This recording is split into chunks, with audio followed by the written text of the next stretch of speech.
ড্রাগনগুলো সব পেকে গেছে, তুলে ফেলতে হবে। সব থেকে বড় হয়েছে এটা, কি বড় সাইজের। এটাও বড়, এটাও বড়, এটাও বড়, আর এটা একটু ছোট। আর নেই তো, একটা দুটো তিনটে চারটে, এটা সব থেকে ছোট। পাঁচটা আপাতত পেকেছে, বিকেলবেলা তুলে নিয়ে যাব। বিকেলে কালকে তুললেও হবে, খুব বেশি পাখি নেই। কত লাল শাক হয়েছে, লাল ডাঁটা। এই বীজগুলো তুলে তুলে এখানে ফেলে দিই আর গাছগুলো বার হয়। Good morning. আমার কাজ হয়ে গেছে, এখন বাজে 7:30 হবে হয়তো। কাজ টাজ পুরো কমপ্লিট। বড় ছেলে স্কুল আছে, ওর টিফিন বানাতে হবে। ছাদ দিলাম, জামা কাপড় মেললাম, কিন্তু বৃষ্টি হচ্ছে না, কিন্তু রোদ নেই। কোনোদিন হয়ে গেল রোদ উঠছে না, ভালো লাগছে না। ড্রাগনগুলো মনে হচ্ছে পেকে গেছে, তুলে ফেলবো, বিকেলে তুলে ফেলবো, না তো কালকে তুলবো। 2 দিন তো ছাদেই আসা হয়নি। অনেক কটা আছে, খুব বেশি পেকে গেলে না কাটতে গিয়ে গলে যায়, একদম বেকার লাগে। আর খুব মিষ্টি, উগ্র একদম, আর ভেতরটা একদম রক্তের মতন লাল, খুব লাল। এক একটা ড্রাগন আছে ভেতরে সাদা, এটা লাল, গোলাপি, একদম গোলাপি, লাল বলছি, গোলাপি একদম। তো আমার কাজ হয়ে গেছে, বললাম বড় ছেলেকে ডাকিগা, দেখি ওর বাবা তো নেই, ওকে দিয়ে আসতে পারবে না, ওকে ডাকতে হবে তাড়াতাড়ি। ওর বাবা মাঠে গেছে, আজকেই বললো লাস্ট, আজকে হয়ে যাবে সব কাজ কমপ্লিট, পাট কাটা শেষ হয়ে যাবে আজকে। তো দেখি ওকে টিফিন বানিয়ে দিয়ে গা। 7:30 বাজে, তো তাড়াতাড়ি উঠেছি আজকে, সব কাজ কমপ্লিট করলাম, কিন্তু কাচাকুচি করবো, তা দেখো রোদ নেই। তো 2-4টে আমার নাইটিগুলো কাচলাম, কিন্তু শুকাবে কি মনে হচ্ছে না, নিয়ে গেছে প্রচুর। দেখি চলো নিচে যাই। আবারও কি ভালো লাগে বলো তো, কবে থেকে বৃষ্টি হচ্ছে, মানে 10 থেকে 15 দিন হয়ে গেল, রোদ উঠছে না ঠিক মতন। কাচাকুচি করব, তারপরে কোনো কাজ করে শান্তি পাওয়া যাচ্ছে না। কাজের সময় বৃষ্টি আসলে ভালো লাগে। আগে কি হতো, বর্ষাকালে একটু করে রোদ হতো, একটু করে বৃষ্টি হতো, জামা কাপড় তুলতাম, মেলতাম। এখন আর সেটাও হচ্ছে না, রোদই হচ্ছে না, মানে বৃষ্টি হচ্ছে তো সারাদিন বৃষ্টি হয়েই যাচ্ছে, আবার বৃষ্টি না হলেও রোদ উঠছে না, এমন একটা মানে ওয়েদার হয়ে গেছে। তো এবার জামা কাপড়গুলো আমি আজকে 2-4টে কাচলাম, কেচে ছাদে মেলে দিলাম, কিন্তু বৃষ্টি পড়ছে শিপশিপ শিপশিপ করে, মানে কোনো কাজেও লাগবে না, আর এদিকে রোদ থেকে রোদ হলেই ভালো হতো। যাই হোক, তো কি করব, জামা কাপড় দুটো মেলে দিয়ে আসলাম ছাদে, আর ঘরে থাকলে তো শুকোবেই না। আর দেখবা যে ঘরে পাখার হাওয়াতে মেলে দিলে হাওয়ায় হাওয়ায় শুকায় ঠিকই, কিন্তু কেমন স্যাঁতস্যাঁতে স্যাঁতস্যাঁতে ভাব লাগে, ঠান্ডা ঠান্ডা লাগে। আর সূর্যের আলোতে রোদে শুকানো আলাদা। তো ওই জন্য একটু ছাদে দিয়ে আসলাম। একটু মানে রোদ না উঠলে একটু তাপ আছে, একটু গরম করছে কি বাবা রে, এত বৃষ্টি হচ্ছে তাও গরম কমছে না। যাই হোক, তো আমার তো কাজ হয়ে গেছে বললাম সব। ওদিকে বড় ছেলেকে ঘুম থেকে বারবার ডাকছি, উঠছেই না। ওর যে আজকে বাবা বাড়িতে নেই, ওকে তো একা একাই হেঁটে হেঁটে যেতে হবে স্কুলে।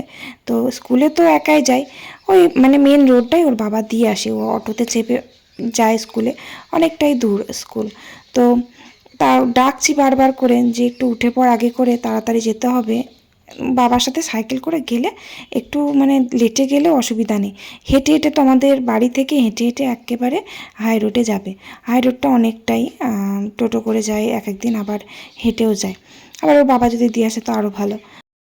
বড় ছেলে যখন ছোট ছিল তখন ভাবতাম যে কোনো দিনও আমার ছেলেকে আমি একা ছাড়বো না, ওকে কোনো দিনও স্কুলে একা একা পাঠাবো না, নয় আমি দিয়ে আসবো নয়তো ওর বাবা দিয়ে আসবে। কিন্তু ওর বাবা দিয়ে আসতো, স্কুল অবধি ওকে দিয়ে আসতো, আবার নিয়ে আসতো। এবার কি বলতো, সময়ের সাথে সাথে ছেলে বড় হচ্ছে, আর সময়ও হয় না, তাছাড়া ওর বাবার কাজের চাপ থাকে, মানে দুটো দিক সামলাতে হচ্ছে। আগে তো আমার শ্বশুরমশাই মাঠের দিকটা সামলাতো, জায়গা জমিটা, এবার আমার বরকে এখন সমস্তটা সামলাতে হচ্ছে, মাঠ জমি, তারপরে দোকানটা। ওই জন্য ওরা সময় পায় না, বেশিরভাগ দিনই তো দোকান বন্ধ থাকে, ওই যে মাঠে চলে যায়, দোকান সব কাজ বন্ধ থাকে, কাজ পড়ে থাকলেও কাজ করতে পারে না, দোকানে মাঠে কাজ থাকে, সেই জন্য চলে যায়। ওই যে ধান কাটা, পাট কাটা, এটা সেটা কাটা পড়লে তখন তো যেতেই হয়। আর এখানে আবার মানে ওই যে জোন বলে না, মানে মুনিশ, কাজে লাগানোর জন্য মুনিশ যদি টাকা দিয়েও খোঁজ করায় তাও পাওয়া যায় না, মানে এত এখানে প্রচুর মানে কাজ করতে চায় না সব, কি বলবো, একটু মুনিশ পাওয়া যায় না, অসুবিধা খুব। ওই জন্য আমার বর সে একা একাই কাজ করে, অসুবিধা হয়ে যায়, ওই জন্য সারাদিন মাঠে পড়ে থাকে। এই যে পাট কাটার কাজ, মুনিশকে কত খুঁজেছে কিন্তু পায়নি। এমন হয়ে যায় মাঝে মাঝে ধান কাটার সময়তেও তো মুনিশ পাওয়া যায় না, তো তখন আবার অসুবিধা হয়ে যায়, ধানটা একা একা কেটে ঝাড়াই করতে পারবে না, লোকজন লাগে, এরকম অসুবিধা হয়ে যায় আমাদের এদিকে। যাই হোক, তো বড় ছেলেকে ডাকলাম, বললাম তাড়াতাড়ি উঠে পড়, কারণ লেট হয়ে গেলে তুই যাবি একা একা, তো দেরি হয়ে যাবে। ওদের আবার স্কুলের একটা নিয়ম আছে, 9:30-এ গেট বন্ধ হয়ে যায় স্কুলের। 9টা যদি 31 বা 32ও হয়ে যায়, মানে 1 মিনিট যদি দেরি হয়ে যায় তাহলেও স্কুলে ঢুকতে দেবে না। এরকম আমার জীবনে, মানে ওকে যখন স্কুলে নিয়ে যেতাম তখন আমার জীবনে একবারই হয়েছিল। রাস্তায় জ্যাম ছিল, ওই যে অটোওয়ালাগুলো রাস্তায় মানে প্যাসেঞ্জার তোলার জন্য এতক্ষণ দাঁড়িয়ে থাকে না, মাথা গরম করে দেয়। মানে আমি বলছি যে আমার স্কুলের টাইম হয়ে যাচ্ছে, গেট বন্ধ করে দেবে, বিশ্বাস করছে না, যে বলছে না গেট আবার কি বন্ধ করে দেবে, স্কুল বসতে অনেক দেরি। এবার কি বলতো, বেসরকারি স্কুলগুলো একটা টাইম থাকে, 9টা 9:30 এরকম, আর সরকারি স্কুলগুলো 11টায় স্কুল বসে, 11টা 10:30 এরকম সময় স্কুল বসে। কারণ আমাদের বাড়িতে তো আছে আমার ননদের মেয়ে, ননদের মেয়ে না মানে ননদ, কাকা শ্বশুরের মেয়ে, ছোটো মেয়েটা, ওরা যায়, তো ওদের একটু লেট করে গেলে অসুবিধা নেই। তো সেই ছেলেকে নিয়ে অত দূর গেলাম, গিয়ে আর ঢুকতে দিল না স্কুলে, কোনো মতেই ঢুকতে দিল না। শুধু আমি বলে না, অনেকজন ছিল যারা একটু লেট হয়ে গেছিলো, সেদিনকে রাস্তা জ্যাম ছিল, সেই জন্য ঢুকতে দেয়নি। আবার ঘুরে ছেলে নিয়ে বাড়ি সোজা। মানে আমার সেদিন কান্না পেয়ে গেছিলো স্কুলে ঢুকতে দেয়নি বলে, এরকম একটা ডিসিপ্লিন নিয়ম ওদের স্কুলে। যাই হোক, তো ও স্কুলে চলে গেছে, ওদিকে গুবলু সোনাও স্কুলে চলে গেছে, আর আমি আমার ডিউটিতে, মানে রান্নার কাজ, রান্না করতে চলে এলাম। আর এখন মানে আমার হয়েছে যত জ্বালা। এখন আমার বর প্রচুর ব্যস্ত, প্রচুর ব্যস্ত, বাড়িতে থাকছেই না সারাদিন। ওই যে জ্বালানি নিয়ে আমার হয়েছে জ্বালা। কাঠগুলো রয়েছিল, কাঠগুলো দেখো আমি কিছুটা কেটেছিলাম, তোমরা তো দেখেইছো ভিডিওতে আমি কত কাঠ কেটে কেটে রান্না করেছি। ওই বড় বড় কাঠ আমি কাটতে পারিনি, হাতে ব্যথা হয়েছে, ফোসকা পড়ে গেছে, তাও কেটে কেটে রান্না করেছি। আর যে গিটের কাঠগুলো, মানে কাঠ ধরো সোজা কাঠ হলে আমি দায় করে কাটতে পারি, গিঁটে যে কাঠগুলো ওগুলো কুড়ুল লাগে, কুড়ুল ছাড়া পারা যায় না, কিন্তু কুড়ুলে করে কাঠ কাটার সাধ্য আমার নেই। তো এবার আমার বরকে বলেছিলাম, আমি তো রাগ করে 2 দিন কাঠ কাটলাম বলে, দেখে শুনে আমার বর আবার ও কেটে দিল কটা। মানে তারপরে বাকি যে কাঠগুলো ছিল সেগুলো কাটলেও না, জলে জলে ভিজে পচে যাচ্ছে একদম, এত কাঠ রয়েছে, কিন্তু কাঠ কেটে দেয়নি। আর রান্না করতে গিয়ে আমার এখন অসুবিধা হচ্ছে। আর আমাদের এত পাটকাঠি ছিল, আর আমাদের বেশিরভাগই তো পাটকাঠি দিয়ে রান্না, পাটকাঠি কাঠ তো পাটকাঠি আমাদের লাগেই। মানে জমিতে যা পাটকাঠি ছিল, মানে পাট আগের বছরের পাট সব শেষ, একটা পাটকাঠি নেই, জানো তো। এই যে উনুনগুলো আমি জ্বালছি, উনুনটা কিভাবে জানো, ওই যে পাট বললাম না তোমাদের, পাট কেটেছে, ওই পাট কেটেছে, পাট পচিয়ে যে পাটকাঠিগুলো বাড়িতে নিয়ে এসেছে, ওই পাটকাঠিগুলো, এই তো এক টানা 15 দিন ধরে রোদ নেই, এক টানা একেবারে বৃষ্টি হচ্ছে, কোনো রোদ নেই যে পাটকাঠিগুলো শুকোবে। কীভাবে যে রান্না করছি আমি নিজেই জানি। তো এবার ওই যে সর্ষে কাঠিগুলো হয় না, সর্ষে কাঠি মানে যেগুলো মানে বোঝা বাঁধা থাকে সেগুলো না, এগুলো হচ্ছে একেবারে ভাঙাচোরা সর্ষে কাঠি।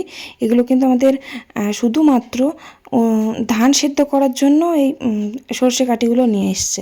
তো এবার এমন পরিস্থিতি পড়ে গেছে যে ওইগুলো দিয়ে আমাকে রান্না করতে হচ্ছে। মানে আমি সত্যি বলছি, আমি এই কুটিনাটি, এই কুড়ো, এগুলো দিয়ে রান্না করতে পারি না। মানে নিভে যায়, উনুন নিভে গেলে আমার খুব মানে কান্না পেয়ে যায়। বারবার যদি রান্না করতে গিয়ে উনুন নিভে যায়, মানে খুব অসহ্য লাগে, রান্না করতে বেলা হয়ে যায়। এবার ভালো মতন পাটকাঠি আর কাঠ থাকলে, শুধু যদি পাটকাঠিও থাকে, কাঠ না থাকে, তাও আমি রান্না করে দিতে পারি। কিন্তু এইসব সর্ষে কাঠির এইসব দিয়ে না রান্না করতে খুব অসুবিধা হয়। তারপরে যে পাটকাঠিগুলো, ওই যে বললাম পাট ছাড়িয়ে যে পাটকাঠিগুলো নিয়ে এসছে বাড়িতে, ওগুলো তো কাঁচা, ওগুলো পুরো ভিজে, ওই পাটকাঠি রান্না হয়ে যাচ্ছে, দিয়ে উনুনের ওপরে চাপিয়ে রেখে ওগুলোকে শুকোচ্ছি। তারপরে তাও যেটুকু ভিজে থাকছে, ওই যে দেখো উনুনের পাশে সব ভেঙে ভেঙে ছোট্ট ছোট্ট করে দিয়ে দিয়েছি, যাতে উনুনটা জ্বলছে তো ওই পাশে তাপ পেয়ে পেয়ে পাটকাঠিটা শুকিয়ে যায়। পাটকাঠি শুকোতে কিন্তু বেশি সময় লাগে না, 2 দিন যদি টানা রোদ দেয় ভালো মতো, তাহলেই পাটকাঠি শুকিয়ে যায়, কিন্তু রোদ হচ্ছে না। তো ওই পাটকাঠি, ভেজা পাটকাঠিগুলো ছোট ছোট করে ভেঙে ওই উনুনের পাশে দিয়েছি, ওদিকে উনুন জ্বলছে, এদিকে শুকিয়ে যাচ্ছে। আবার এদিকে রান্নাও কম নেই, যে জ্বালানি নেই, তাহলে এক তরকারি ভাত বা একটা ভাজা, একটু মাছের ঝোল করি, তা কিন্তু কেউ খাবেন না। সব মানে 3-4 রকমের পদ রান্না করতে গিয়ে এদিকে আমার কষ্ট হচ্ছে, কি বলবো, মানে মনে হচ্ছে যে আমার মাথাটা উনুনের মধ্যে ভরে দিই রান্না করে দিই, এত রাগ ধরে যায়, কি বলবো সত্যি করে। মানে জ্বালানি না থাকলে রান্নাটা হবে কি করে। আবার তোমরা বলবে যে গ্যাস আছে তো, গ্যাসে তো রান্না করতে পারো। আছে আছে, সবই আছে, কিন্তু গ্যাসে রান্না করা যাবে না, কারণ গ্যাস পাওয়া যাচ্ছে না। গ্যাস বুক করলে 40 দিনের মাথায় গ্যাস আসছে। মানে যখন গ্যাস না থাকে না, তখন যেন মানে মনে হয় যেন কি হয়ে গেল, তখন বেশি ঝামেলা পোহাতে হয়। কেন বলো তো, উপরে ধরো আমার উপরে একটা গ্যাস আছে, ওভেন আছে, নিচে একটা আছে। এবার নিচেরটায় মা চা করে, নিচে অনেক রকমের দরকারে লাগে। ধরো প্রেশার কুকার একটা কিছু সেদ্ধ করব, সেটা নিচের গ্যাসে বসিয়ে দিলাম। আর উপরেরটা অবশ্যই প্রয়োজন, কারণ বড় ছেলের টিফিনটা আমি রেডি করি ওপরে। আর ওদিকে সন্ধ্যাবেলা গুবলু সোনার দুধ চাল দিই, সকালবেলা আমি চা করে খাই ওপরের গ্যাসটা। এবার উপরের গ্যাস যদি শেষ হয়ে যায়, আমাকে সব কিছু নিচে এসে করতে হয়। বড় ছেলের টিফিন, তারপরে আমি একটু চা খাবো, সেটাও আবার নিচে আসতে হবে। আবার গুবলু সোনাকে দুধ খাওয়াবো, সেই দুধটা জাল দিতে হবে। মানে খুব হ্যাপা হয়ে যায় আমার, উপর নিচ করতে করতে আমার খুব কষ্ট হয়। ওদিকে নিচের গ্যাস যদি শেষ হয়ে যায়, তখন মায়ের জ্বালা হয়ে যায়। কারণ মা ধরো খুব ভোরবেলা ওঠে, মা আর বাবা চা করে খায়, আমার বড় খায়, আমি একটু দেরিতে উঠি, তাই আমরা পরে চা খাই। তো এবার মাকে সকালবেলা চা করতে আবার ওপরে আসতে হয়। বয়স হয়ে গেছে, মা বারবার সিঁড়ি দিয়ে ওঠানামা করতে গিয়ে মায়েরও কষ্ট হয়। এই হয়ে যায় আমাদের বৌমা শাশুড়ির মধ্যে কষ্ট, মানে উপরের গ্যাস আর নিচের গ্যাস যদি না থাকে। তো ওই জন্য আমরা দুজনাই চাইছি যাতে গ্যাসটা না শেষ হয়, কারণ এখন যা গ্যাসের ঝামেলা পড়ে গেছে। আমার বর বলছে কাঠ নেই তো কী হয়েছে, গ্যাসে রান্না করো। গ্যাসের দিকে রান্না করব, যখন গ্যাস শেষ হয়ে যাবে সঙ্গে সঙ্গে গ্যাস পাওয়া যাবে না, তখন কি করব? তোমরা তো মানে বলে দিতে পারলেই হয়ে যায়। কিভাবে যে কী করে রান্না করি তার কোনো ঠিক নেই। মানে রান্নার জোগাড় করে তোমরা দিচ্ছ, কিন্তু রান্নাটা হচ্ছে কী দিই সেটা তো বুঝতে হবে। তো ওই জন্য কষ্ট মষ্ট করে এখানে রান্না করে নিচ্ছি। কটা দিন যদি রোদ দিয়ে দেয়, রান্না করার কোনো ঝামেলা নেই, কাঠগুলো শুকিয়ে যায়, পাটকাঠিগুলো শুকিয়ে যায়। আর আমার সত্যি কথা বলতে, আমাদের এতগুলো রান্না হয় বলে আমি ইচ্ছে করে গ্যাসে রান্না করি না। এতগুলো রান্না, মানে সকালবেলা আমি 9টার সময় রান্না বসাই, ঠিক আছে? এবার বেলা 1টা 1:30টা বেজে যায় রান্না করতে, তাও আবার উনুনে কতটা জোরে জলে বলো তো, কত কাঠ দিয়ে রান্না করি। আর তাহলে গ্যাসে রান্না করতে গেলে কতটা পরিমাণে গ্যাস পড়বে বলো তো? এগুলো সাশ্রয় করতে হয়। তা না হলে আমাদের বাড়িতে 1 মাসও গ্যাস যেত না আমি যখন গ্যাসে রান্না করতাম। মানে টোটালি পুরো, আমি তখন উনুন ছিল না, যখন আলাদা হয়ে গেছিলাম গ্যাসে রান্না করতাম। তারপরে আমার গরম লাগতো, খুব গরমের মধ্যে, আগের বছরই তো গরমের মধ্যে গ্যাসে রান্না করতাম, প্রচণ্ড গরম পড়েছিল না অতিরিক্ত, তখন গ্যাস রান্না করতাম, কিন্তু 1 মাসে গ্যাস শেষ হয়ে যায় এরকম। এই জন্য আমি চাই যে ঠিক আছে, আমার বরের একটু মানে কিছু করতে না পারি ক্ষতি, মানে করব না, যে না ধরো গ্যাস শেষ হয়ে গেলে ওকেই তো আনতে হবে। তো সেই জন্য আমি কষ্ট হলেও উনুনে রান্না করে নিই। যাই হোক, তো এবার কষ্ট মষ্ট করে আজকে দিনটা তো রান্না করলাম, কাল আবার কী করবো আমি জানি না। তবু আজকে ওই যে উনুনে যে আগুন আছে, আবার ওই যে ধান ভাঙানোর পর যে কুড়োটা হয়, ওই কুড়োটাও উনুনে দিলে পারে একটু আগুন হয়, কিন্তু ওই দিয়ে কিন্তু রান্না হয় না। মানে ভাত করার সময় একটু টিপটিপ করে ছিটিয়ে দিলে পারে, তাহলে একটু দাউ দাউ করে জ্বলে, কিন্তু বেশিক্ষণ না ওটা। মানে ওই ভাতে ঠিক আছে, তবে রান্না করার সময় ওগুলো দিলে কি বলো তো, খোলা থাকে তো তরকারি কড়াইটা, তো ধুলো না, মানে ওই যে কুড়োগুলো যখন ছেটানো হয়, উড়ে তরকারির মধ্যে গিয়ে পড়বে। ওই জন্য রান্না করার সময় আমি কিন্তু কুড়োটা ব্যবহার করি না। ওই যখন ভাতটা বসানো থাকে তখন দিই, তাড়াতাড়ি ভাতটা হয়ে যায়। যাই হোক, রান্না শেষ করলাম, পটল ভাজা করলাম, আর ওই ডাঁটাগুলো, ওই যে লাল ডাঁটা বলে, লম্বা লম্বা, ওই ডাঁটাগুলো চচ্চড়ি করলাম। একটু মিষ্টি আছে খেতে বেশ ডাঁটাগুলো, খুব ভালো, বেশ গলে যায়, মাড়ি কি সুন্দর টেস্টি আছে। ওই ডাঁটাগুলো চচ্চড়ি করলাম। আর একটু মাংস নিয়ে আসলো, ওই মাংস ঝোল করলাম। মাংস আমার বড় যে মাঠ থেকে বাড়ি এলো, জলখাবারে খেতে এসেছিলো, তখনও মাংসটা এনে দিয়েছে। আজকে তো মাঠে ছিল, বাড়ি ছিল না, সকালবেলা মাছওয়ালাকেও দেখতে পাইনি যে মাছ নিয়ে নেবো, তাই মাংসের ঝোল করে ফেললাম। বৃষ্টি শুরু হয়ে গেল, আমার রান্নাও শেষ, এদিকে বৃষ্টিও শুরু। জামা কাপড়গুলো শুকিয়ে গেছে তো হাওয়ায়। বৃষ্টি এসে গেছে ভালো টাইমে। খুব গরম করছে আজকে, কি ভ্যাপসানি গরম, বাপরে ভালো লাগে না এত গরম। যাকে আমার রান্না তো হয়ে গেছে, মনে হচ্ছে ভিজি, মনে হচ্ছে বৃষ্টিতে ভিজি। ড্রাগনগুলো তুলে ফেলি, বেশি পেকে গেলে ভালো লাগে না। আর পেকেছে তো, শক্ত লাগছে একটু, কিন্তু ভাত খেতে হবে।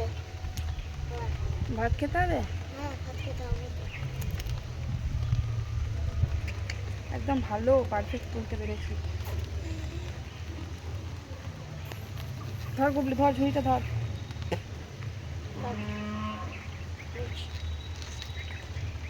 বাবা গো বাবা, কি হলো? খুব কাঁটা। হাঁটা সেই দাও সে দাও এটা হয়ে গেল তো কত বড় দেখ। ড্রাগন রাখো রাখো আরে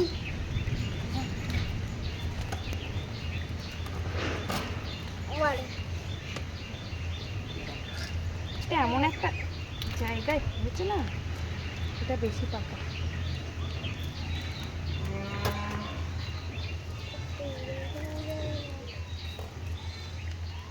এ দুটো থাক, এ দুটো খুব বেশি পাকেনি মনে হচ্ছে।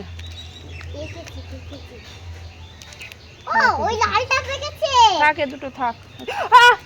বাবা রে, কাঁটা ঢুকে গেছে পায়ে। উফ, কি বাজে কাঁটা, জঘন্য কাঁটা। উফ মাগো, উফ। সাদা লাগলো এমনি আমার পায়ে শুঁয়ো ঢুকেছে, তারপরে আবার কাঁটা ঢুকে গেল।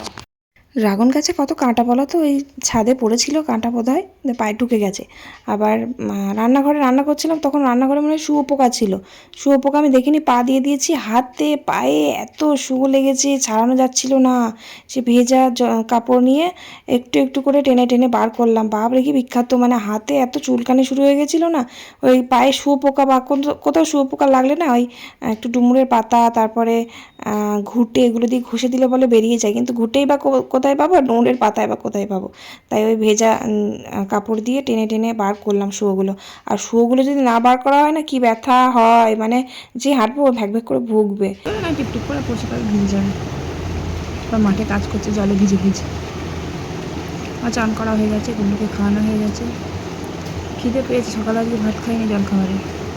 তো সকালবেলায় বড় ছেলে টিফিনে পরোটা করে দিয়েছিলাম, পরোটা খেয়েছিলাম চা দিয়ে। আর জল খাবারে ভাত খাইনি আজকে, খিদে ছিল না, পরোটা খেয়েছিলাম। এখন আবার খিদে পেয়েছে, কখন আসবে তো জানি। আজকে আবার সকালবেলা জল খাবারে ভাত খাওয়া হয়নি। ভাতটা খাবো কী করে, মা বকছিল আজকে আমাকে, কারণ ভাত খাইনি বলে। কারণ ভাতটা দেখো, আমি ধরো রান্না করছি, তো এবার রান্না করতে করতে উনুনটা তবুও তো আগুন হয়েছিল।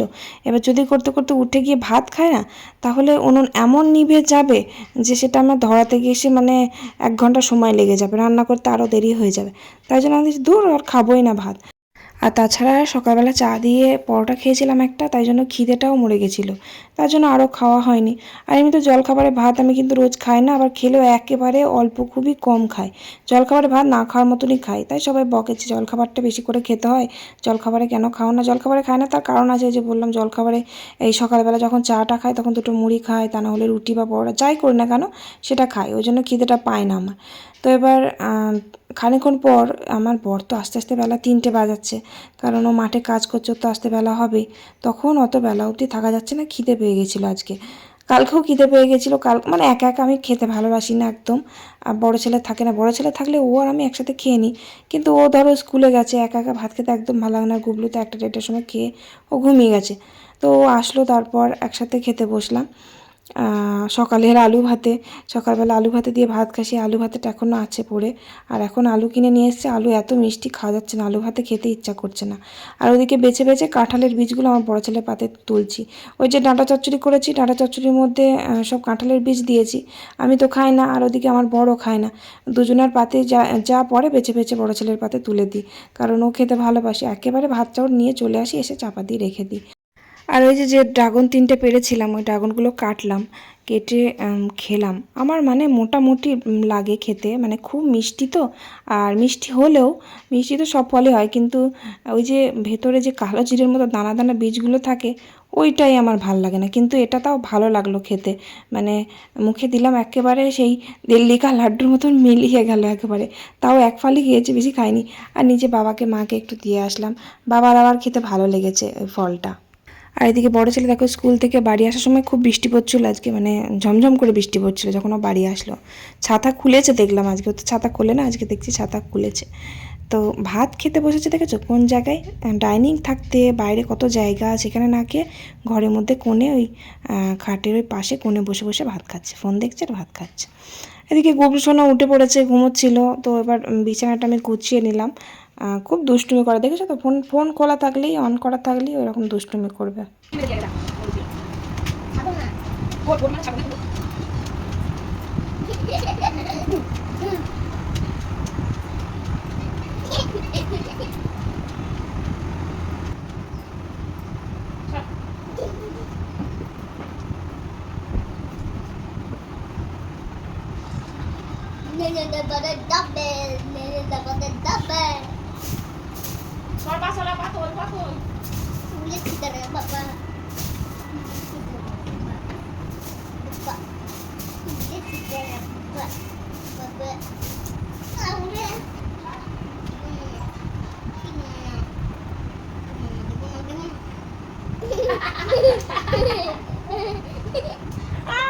আজকে রাতে ভাবছি গোটা মুসুরি সেদ্ধ করব।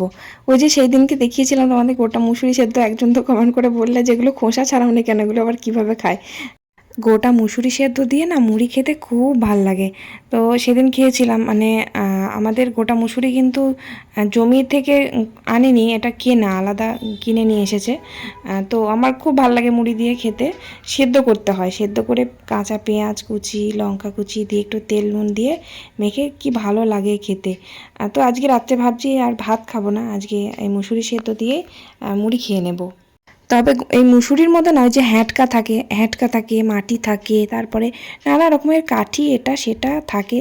তো সেইগুলো বেছে ভালো করে ধুয়ে তারপরে কিন্তু আমি ওটা সেদ্ধ করতে দেবো। আর এদিকে আমার গুবলু সোনাকে পড়াচ্ছি, সন্ধ্যেটা দিয়ে দিলাম, দিয়ে যে পড়াচ্ছি একদিকে, আমি লিখতে দিচ্ছি ওকে, আর ও লিখছে, ওর মতো লিখছে, আর আমি মুসুরিগুলো বেছে নিচ্ছি। মুসুরির মধ্যে ওই যে বললাম হ্যাটকা আছে প্রচুর, আবার পোকা লেগে গেছে। বর্ষাকালে মানে যদি রোদে দেওয়া না হয় না, বর্ষাকালের মধ্যে পোকা লেগে যায়, 2 দিনের মধ্যে একদম পোকায় খেয়ে নেবে, এত মানে বাজে। বর্ষাকালটা আমার সত্যি ভালো লাগে না, প্যাচপ্যাচানি কাদা, স্যাঁতস্যাঁতে কেমন চারিদিকটা, বিছানাপত্রও যেন একদম ভেজা ভেজা লাগে, মানে এত বৃষ্টি ভালো লাগে না আমার। তো এবার ওকে লিখতে দিয়েছি, আর গুবলু সোনা এখন মোটামুটি অনেকটাই শিখে গেছে। আর বড় ছেলেকে এর মতন বয়সে, মানে ওকে আমরা 3.5 বছরে না 3 বছরে স্কুলে ভর্তি করেছিলাম, না 3 বছরে স্কুলে ভর্তি করেছিলাম ওকে। তো একমি একাডেমিতে ভর্তি করেছিলাম কালনাতে। তো তখন ছোট বয়সেই ওখানে লোয়ার থেকে ভর্তি নেয়। এবার গুবলু সোনাকে আর একাডেমিতে দিতে পারবো না, কারণ এখন কি বলো তো, মানুষের খরচা বেশি হয়ে গেছে ইনকামের থেকে, সমস্ত জিনিসের দাম বেশি এখন, মানে একটা ছেলেকে মানুষ করাই খুব মুশকিল হয়ে যায়। তাতে আবার 2 ছেলের পড়ার খরচা অসম্ভব, ওর বাবা তো পারবেই না চালাতে। তাই জন্য ছেলেটাকে দেখি একটা প্রাইভেট স্কুল নয়তো সরকারি স্কুলেই ভর্তি করে দেব। যাই হোক, তো এই যে মুসুরি সেদ্ধ আমার হয়ে গেছে, প্রেশার কুকারে 2টো সিটি দিলেই সেদ্ধ হয়ে যায়। তো আমি ওই যে ওকে পরিয়ে নিয়ে তারপরে মুসুরিটা বসিয়ে দিয়েছিলাম। তারপর একটু ঝোলঝোলই করেছি, কারণ ঝোলটাই খেতে বেশি ভাল লাগে, জানো তো, একটু মুড়ি দিয়ে খায় তো, তাই ঝোলটা বেশি ভাল লাগে। বড় ছেলেও মুসুরি সেদ্ধ দিয়ে মুড়ি খেয়েছে, ওই মাংস দিয়ে ভাত খাইয়ে দিলাম, সকালের ভাতও ছিল। আর গুবলুকে ভাত, আজকের ব্লগটা আমি এখানে শেষ করি। ভালো লাগলে অবশ্যই লাইক করে একটা কমেন্ট করে দিও। ভালো থেকো সবাই, আজকের মতো টাটা, বাই বাই আর গুড নাইট।